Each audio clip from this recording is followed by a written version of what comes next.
This is a very old book. So the benefit of this old book is because on one side you find the full picture of the body, what you nearly never find in actually new books.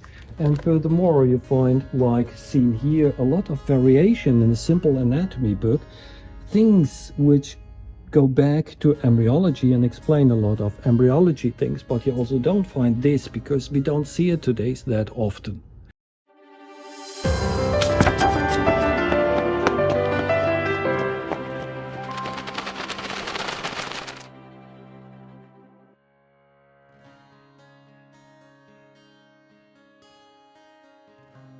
My name is Andreas Herrler. I'm from the Department of Anatomy and I'm working here since several years, and this wonderful new room in the library, which is called the Vesalius Room, is actually the anatomy room. The book I did choose is related to the Vesalius Room, the Vesalius book. History started 5,000 years ago, where the first anatomy book, the Egypt Papyrus, was written.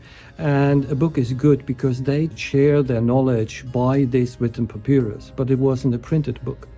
And then in the dark area, when the Arabs and the Islamic world did a lot of dissection, they had tremendous knowledge, but they didn't write it down, and it got lost totally. In the Middle Ages, then people like artists used the anatomy to make their sculptures. And even the sculptures you see over there from the David we use in the anatomy, education and teaching. And then Vesalius, which is actually coming from Brussels, not that far away, he did write his book in Padua, where you got anatomical doctor and surgeon, and he was the first one really putting pictures to text, that people could use this to teach themselves anytime, anywhere. So what I have here is a 1725 edition of the famous collected works by Andreas Vesalii.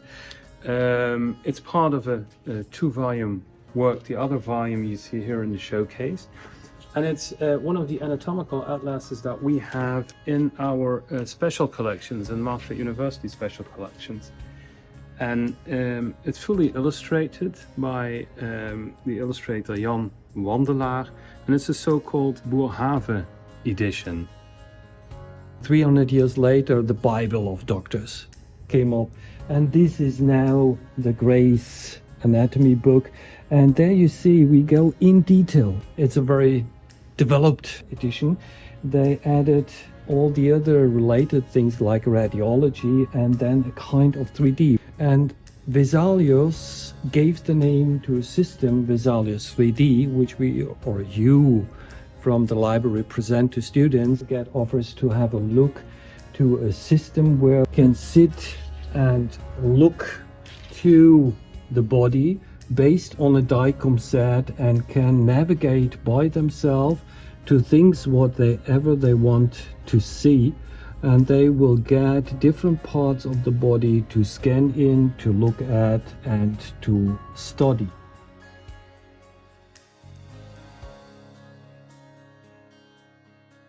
This room is fantastic. It's a new room. It's built extra for collaboration, communication. You can sit together, make use of all the models you see over here. You can discuss things. You can put or take the books and add them to your personal discussion, and then go to the 3D Vesalius system, open the 3D system and study over there in 3D what in before you have learned in the book in 2D or discussed on the models.